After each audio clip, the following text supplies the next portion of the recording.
Cleopatra, ये नाम सुना है ना आपने?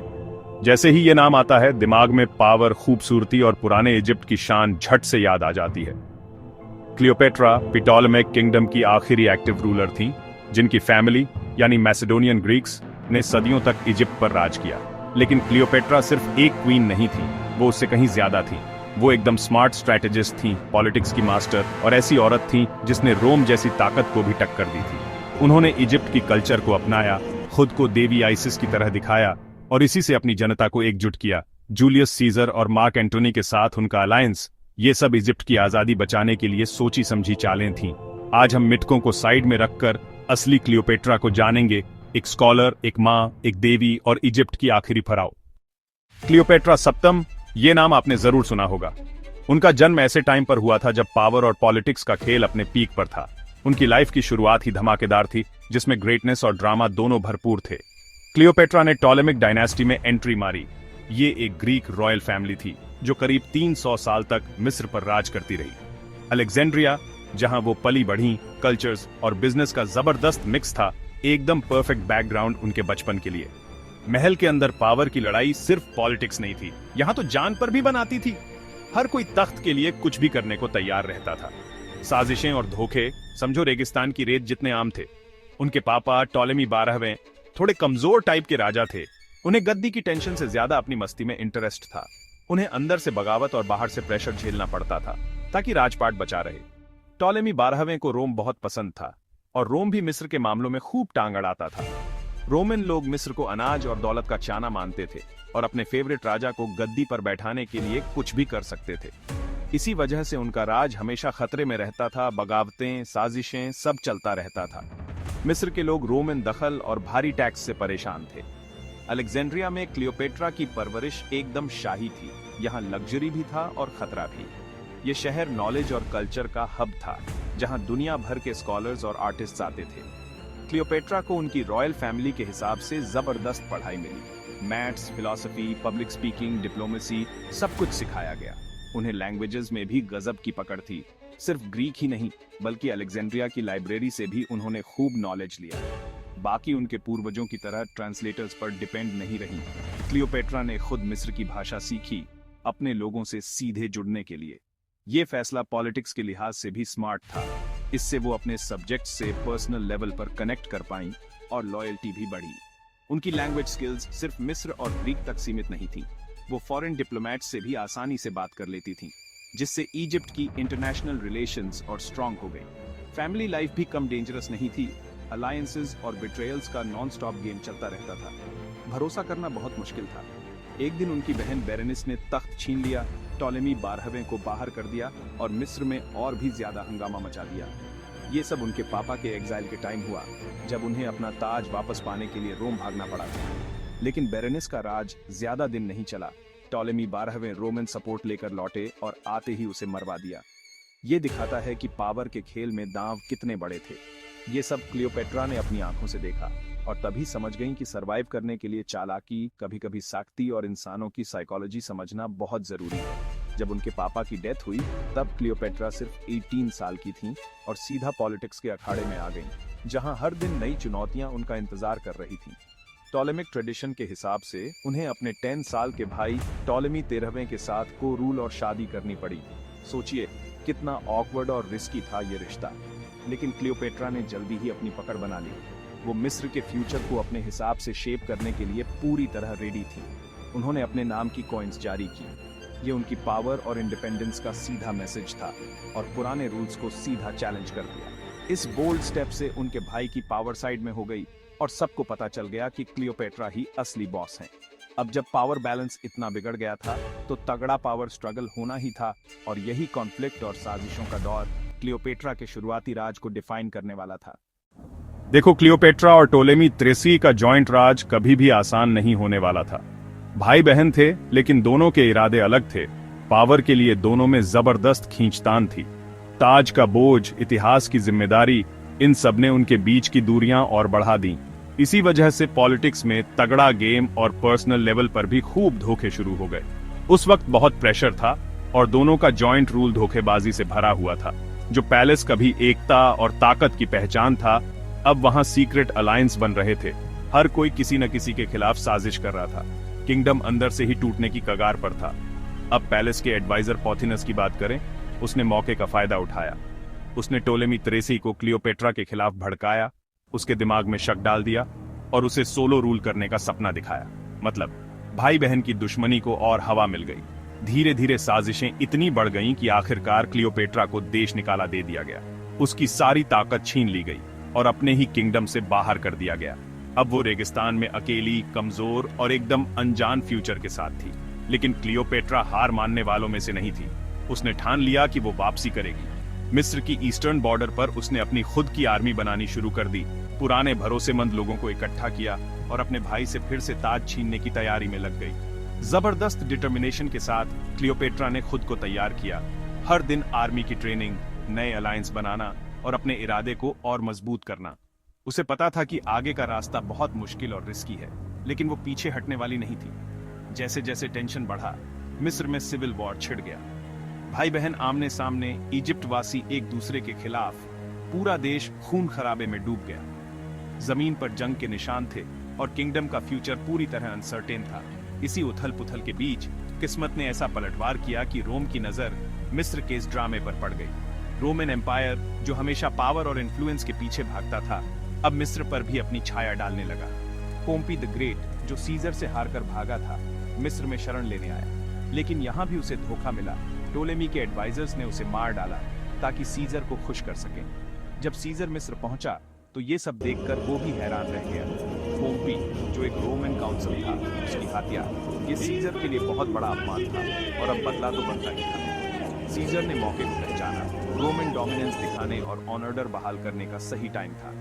उसने मिस्र के शाही झगड़े में दखल देने का फैसला किया और इसी के साथ मिस्र के इतिहास में एक नया चैप्टर शुरू हो गया। क्लियोपेट्रा, जो हमेशा स्मार्ट और रिसोर्सफुल थी, उसने सीजर के आने का पूरा फायदा उठाया। उसे पता था कि यही मौका है अपना ताज वापस पाने का। अब यहाँ क्लियोपेट्रा ने एकदम फिल्मी स्टाइल में एंट्री मारी, खुद को एक कालीन में छुपाकर सीजर के सामने पहुंच गई। सब कुछ दांव पर लगा दिया, बस सीजर से मिलने के लिए। उसकी ये ड्रामेटिक एंट्री पावर और अट्रैक्शन का जबरदस्त शो था।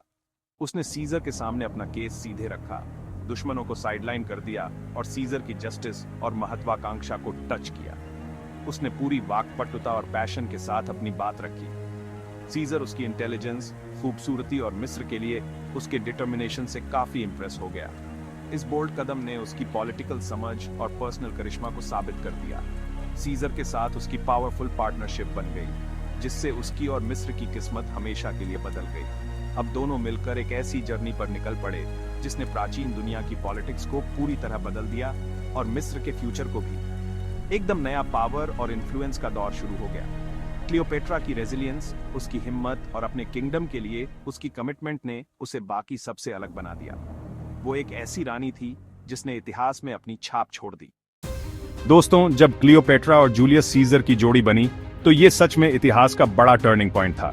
सोचिए, उस वक्त की दो सबसे ताकतवर एम्पायर्स, मिस्र और रोम, एक साथ आ गई।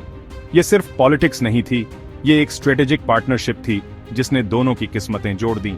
ये रिश्ता पर्सनल भी था और पॉलिटिकल भी। क्लियोपेट्रा ने अपनी गद्दी बचाने के लिए ये चाल चली और सीजर को भी पावर चाहिए थी। इनका कनेक्शन सिर्फ डिप्लोमेसी तक सीमित नहीं था, बल्कि दोनों के किंगडम्स का फ्यूचर इसी बॉन्ड पर टिका था। सीजर की मदद से क्लियोपेट्रा ने अपने भाई टॉलेमी त्रेसी को सिविल वॉर में हरा दिया। रोमन आर्मी ने भी सपोर्ट किया, जिससे सीजर का इन्फ्लुएंस और बढ़ गया और क्लियोपेट्रा की जीत पक्की हो गई। अब क्लियोपेट्रा ने अपना थ्रोन वापस पा लिया था। वो अपने छोटे भाई टॉलेमी कथोरस्वार के साथ रूल कर रही थी, लेकिन असली कंट्रोल उसी के पास था। रोम का सपोर्ट मिलने से उसकी पोजीशन और भी मजबूत हो गई। फिर क्लियोपेट्रा और सीजर का बेटा हुआ, सीजरियन। ये बच्चा दोनों डायनेस्टियों के मर्जर का सिंबल था। लोग मानने लगे कि अब मिस्र और रोम साथ मिलकर आगे बढ़ सकते हैं। सीजरियन ने मिस्र और रोम के बीच एक मजबूत रिश्ता दिखाया, जो क्लियोपेट्रा और सीजर की बड़ी सोच और एम्बिशन का नतीजा था। ये उनकी लास्टिंग लेगेसी का भी सबूत था। नील नदी पर उनकी जीत का जश्न भी कम नहीं था। पावर और दौलत का ऐसा शो ऑन ऑफ कि सब इंप्रेस हो जाएं और दुश्मन डर जाएं। इसने क्लियोपेट्रा की एब्सोल्यूट पावर और रोमन सपोर्ट को सबके सामने रख दिया। ये क्रूज इतनी फेमस हो गई कि लोग आज भी उसकी बातें करते हैं। ये दोनों की जुड़ी हुई किस्मतों का सिंबल बन गई। लेकिन रोम में क्लियोपेट्रा की मौजूदगी से काफी बवाल मच गया। रोमन एलीट को उसकी लग्जरी और अलग कल्चर से दिक्कत थी। उन्हें लगा कि ये उनकी लाइफस्टाइल के लिए खतरा है। फिर भी सीजर ने उसे वीनस के टेम्पल में गोल्डन स्टैचू देकर सबके सामने सम्मान दिया। इससे उनके रिश्ते की चर्चाएं और अफवाहें और भी बढ़ गईं। दोनों का सपना था कि एक जॉइंट एम्पायर बनाए जो पूरी दुनिया को बदल दे। लेकिन यह सपना अधूरा रह गया क्योंकि रोमन सीनेटरों ने सीजर की हत्या कर दी। सीजर की मौत के बाद क्लियोपेट्रा डर के मारे मिस्र लौट गई और रोम की पॉलिटिक्स के कैओस से खुद को दूर कर लिया। उसके लौटते ही उसके भाई टॉलेमी कटोरर की रहस्यमय हालात में मौत हो गई। अब क्लियोपेट्रा और सीजरियन ही मिस्र के रूलर रह गए। अब वो अकेली थी और आगे का रास्ता बहुत मुश्किल था। उसे अपने थ्रोन और किंगडम को बचाने के लिए एक नए पावरफुल रोमन एलाई की जरूरत थी और यहीं पर एंटनी की एंट्री होती है, सीजर का भरोसेमंद जनरल जो खुद भी बहुत पावरफुल और एम्बिशियस था। अब क्लियोपेट्रा की लेजेंडरी पॉलिटिकल एक्यूमेन, उसकी शार्प इंटेलेक्ट और स्ट्रैटेजी फिर से टेस्ट होने वाली थी क्योंकि रोमन पावर स्ट्रगल्स अब और भी खतरनाक हो गए थे। अब स्टेज तैयार था इंट्रीग, एम्बिशन और रोमांस के नए चैप्टर के लिए जो मिस्र और रोम की किस्मतें बदलने वाला था। सीजर की मौत के बाद रोम में सीधा सीधा सिविल वॉर शुरू हो गया। सब कुछ उल्टा पुल्टा हो गया। अब मार्क एंटनी जो ईस्ट में बड़ा पावरफुल बन चुका था, उसने क्लियोपेट्रा को सपोर्ट के लिए बुला लिया। क्लियोपेट्रा भी कम नहीं थी। वो पूरे शाही स्टाइल में टार्सस पहुंची। सबकी नजरें उसी पर टिक गई। एंटनी तो हैरान रह गया और दोनों ने मिलकर एक जबरदस्त अलायंस बना लिया। इनकी पार्टनरशिप सिर्फ पॉलिटिक्स नहीं थी, इसमें पैशन भी था। दोनों के 3 बच्चे भी हुए और ऑक्टेवियन के खिलाफ एक तगड़ा गुट बन गया। अलेक्जेंड्रिया में एंटनी ने सीजेरियन को सीजर का असली वारिस डिक्लेयर कर दिया, जिससे ऑक्टेवियन का दावा सीधा सीधा चैलेंज हो गया। अब ऑक्टेवियन ने प्रोपेगेंडा फैलाया कि एंटनी तो क्लियोपेट्रा के जादू में फंस गया है और इसी वजह से दोनों के बीच टेंशन और बढ़ गई। आखिरकार वॉर छिड़ ही गया और इसका क्लाइमेक्स हुआ एक्टियम की भयानक बैटल में। इस लड़ाई में क्लियोपेट्रा की फ्लीट पीछे हट गई, एंटनी भी पीछे पीछे गया, लेकिन उसकी फोर्सेस पूरी तरह तबाह हो गई। इस हार के बाद इजिप्ट की आजादी का किस्सा लगभग खत्म ही हो गया था। अब क्लियोपेट्रा और उसकी डायनेस्टी का अंत बहुत करीब था। क्लियोपेट्रा की खूबसूरती के चर्चे तो आपने सुने ही होंगे, है ना? लेकिन सच बताऊं, ये असलियत से ज्यादा एक मिथ है। पुराने कॉइन्स पर उसके चेहरे के फीचर्स काफी स्ट्रांग दिखते हैं, लेकिन असली बात यह है कि उसकी असली ताकत उसकी इंटेलिजेंस थी, उसकी हाजिर जवाबी और जबरदस्त कैरिस्मा था। वो लैंग्वेज की मास्टर थी, डिप्लोमेट थी और एक जबरदस्त स्ट्रैटेजिस्ट भी थी, जिसे दोस्त और दुश्मन दोनों ही रिस्पेक्ट करते थे। रोमन लोगों ने तो उसे सेडक्ट्रेस बना दिया, लेकिन सच में उसकी सबसे बड़ी ताकत उसका दिमाग था। उसकी लग्जरी और एक्स्ट्रावेगेंस की कहानियां भी बहुत मशहूर हैं, जैसे वो एक पर्ल को सिरके में घोलकर पी गई थी। ये सब उसके ड्रामेटिक अंदाज और उसकी जबरदस्त वेल्थ को दिखाता है। ऐसा भी कहा जाता है कि उसने मेडिसिन और एल्केमी पर भी एक्सपेरिमेंट किया था, लेकिन अब उसके बारे में कुछ भी सॉलिड प्रूफ नहीं मिलता। क्लियोपेट्रा सिर्फ कल्चर की कंज्यूमर नहीं थी, बल्कि वो खुद भी एक क्रिएटर थी। उसकी इंटेलेक्ट और पॉलिटिकल स्किल्स, ना कि उसकी खूबसूरती, यही वजह है कि लोग उसे आज भी अनफॉरगेटेबल मानते हैं।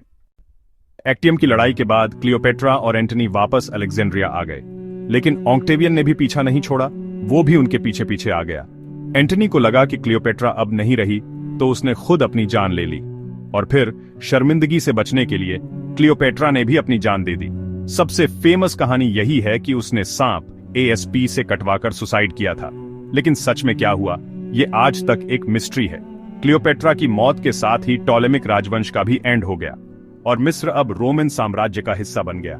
ऑक्टेवियन ने सीजेरियन को भी मरवा दिया, जिससे क्लियोपेट्रा की फैमिली की लाइन भी खत्म हो गई। एंटनी के बच्चों को रोम ले जाया गया और उनका फ्यूचर क्या हुआ, यह भी किसी को नहीं पता। लेकिन क्लियोपेट्रा की लेगेसी आज भी जिंदा है, कभी आर्ट में, कभी लिटरेचर में और कभी कभी तो लीजेंड्स में भी। वो आज भी पावर की सिंबल है, इंटेलिजेंस और बगावत की भी। मिस्र की आखिरी फारो, जिसने इतिहास को बदल दिया और आज भी लोगों को इंस्पायर करती है। क्लियोपेट्रा की कहानी है एम्बिशन, जज्बे और एक ऐसी रानी की जिसका चार्म कभी खत्म नहीं हुआ, जिसने एक पूरे साम्राज्य को टक्कर दी थी।